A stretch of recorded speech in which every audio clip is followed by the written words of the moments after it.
Hey everyone, welcome to your Universe Z, the place where we talk all about the Dragon Ball universe. Today we are going to go through Goku finally creating Kamehameha 2. And if you would like to see more Dragon Ball content, please leave your like and subscribe to join our Universe Z. The techniques and superpowers of Dragon Ball are sometimes still able to surprise us. When we unite creativity with innovation within the work, we generate even more iconic scenes, but never truly leaving behind the origins. And one thing that is directly intertwined with the past is the Kamehameha, a special technique and practically Goku's most remarkable. However, we don't see it that often, since its power and potential as a whole have already been demonstrated to the fullest. In a way, we follow its development until the end, but it might still be possible to see it being used in a different way. What would the Kamehameha be after all? And which were the most powerful ones used by Goku? Would it be possible to create a variation of this technique? Let's talk about all of this in today's video. The Kamehameha is the first energy attack shown in the Dragon Ball series. The Kamehameha is the most used finishing attack in the Dragon Ball series, and is Goku's signature technique. It is also a signature attack of the Turtle School students. Kamehameha is formed when the shell hands are drawn to the user's side and ki is concentrated at a single point between the shell hands. The hands are then pushed forward to fire a powerful beam of energy. The blast can also be used,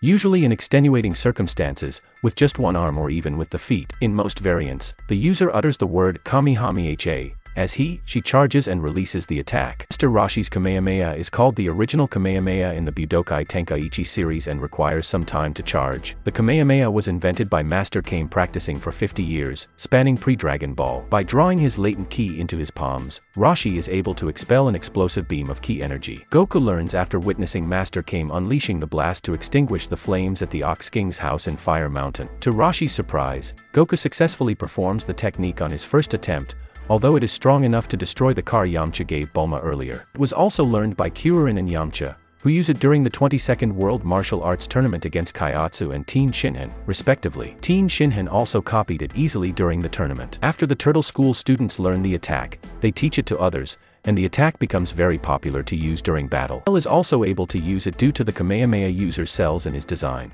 Majin Buu learns the technique after seeing Goku perform it during the Majin Buu saga. The Kamehameha has many different colors in the anime, movies, video games, and manga. The power and concentration of the different types of Kamehameha also vary greatly. Whitish blue is its standard and original color. In some episodes of Dragon Ball Z and some video games, the color of Goku's Kamehameha is yellow instead of the primary blue color, and Gohan's electric Kamehameha in his final form is also yellow. When Goku is in his Super Saiyan 4 form, his 10x Kamehameha is red. Ajub's chocolate Kamehameha has a pink color, but is blue in his debut. The various forms of Majin Buu can also use the Super Kamehameha, which also has a pink color or the original blue color. As the Kamehameha has expanded into the arsenal of heroes, allies, and even villains, it has been customized by few, something done mostly by characters who did not graduate from Roshi's Turtle School, like Teen Shinhan, for example. In his battle against Bio Broly, both Trunks and Goten use the attack. However, Trunks extends both arms out to the sides and begins charging the attack, and after saying the incantation,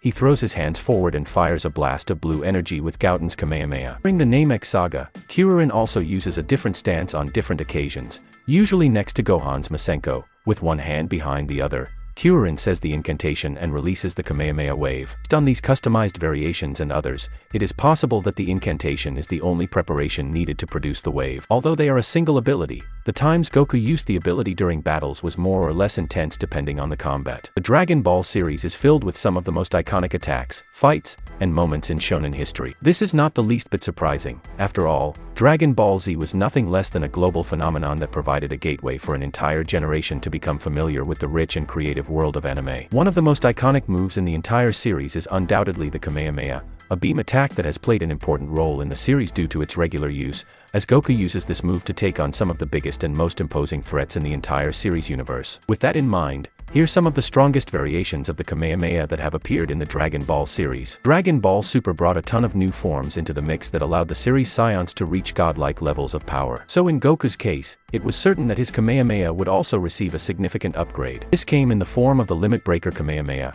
a version of this attack used by Super Saiyan God Goku that appears only once in the entire series when Goku uses the power of this move to try to contain the sphere of destruction that Beerus hurled toward Earth. Future Trunks arc is easily one of the highlights of Dragon Ball Super, featuring two intriguing antagonists in the form of Goku Black and Future Zamasu. The battles that follow are full of truly excellent moments, such as Trunks strengthening to a new level of power and an appearance by Vegito as well. Goku Black is easily one of the most notable antagonists in this arc, with his powers being incredible to watch at times. The best example of this is the Super Black Kamehameha, a powerful variation of this classic move that also takes on a pink hue. After being able to merge the furious power of Super Saiyan Blue with the calming focus of the Kaioken, Goku was able to reach a new level of power that allowed him to increase all of his powers and increase the strength of his Kamehameha. The end result was the 10x God Kamehameha that he used in his incredible fight against Hit, which easily served as one of the best and most memorable moments of Dragon Ball Super. Goku's Kamehameha in his Super Saiyan Blue form is easily one of the most powerful moves in his arsenal,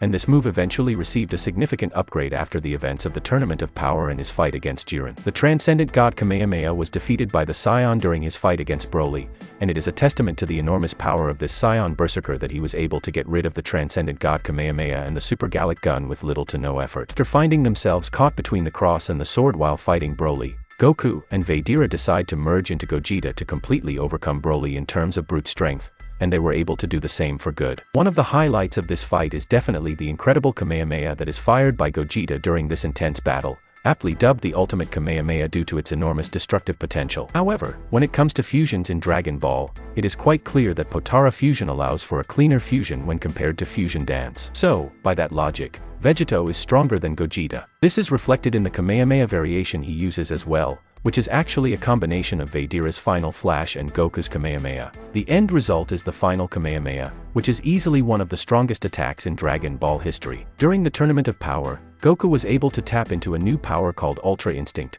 which took his power to new heights. However, at the beginning of this arc, Goku uses an imperfect version of this transformation. That said, even this imperfect version of the technique was more than enough to handle most of the fighters in the tournament. A great example of this was when Goku was fighting Kefla and slid over her attack to unleash a powerful divine Kamehameha that knocked the fused fighter out of the tournament forever. However, when it came to Jiren, Goku needed the power of a perfect form of Ultra Instinct to defeat that fighter. This finally came near the end of the tournament, when Goku was able to unlock the full potential of Superior Instinct. This also allowed him to unleash a more powerful version of the divine Kamehameha, called the Supreme Kamehameha. This attack was so powerful that it overwhelmed Jiren's Omega Heat Magnetron and helped turn the tide of the battle in favor of Universe 7. Knowing that variations within transformations are possible, makes us think that this power could be taken even further, right? However, more than just a variation, it would be interesting to see a kind of evolution of the technique, with Goku creating a kind of Kamehameha too, where his power is taken to the peak and, during transformations, the technique becomes infinitely more powerful. It could be able to destroy anything depending on how used, and its form and usefulness would change from transformation to transformation. But what about you? What do you think Kamehameha 2 could look like? We have something powerful enough to go head-to-head with a god-level technique. Could Goku develop it? Leave your opinion in the comments. That's it. I really hope you enjoyed the video. If you have any suggestions for videos, don't forget to comment here below, because I'll be reading all of them as I always do. Also, don't forget to leave a like if you enjoyed the video, and be sure to subscribe and ring the bell so you don't miss out on any content from your Universe Z.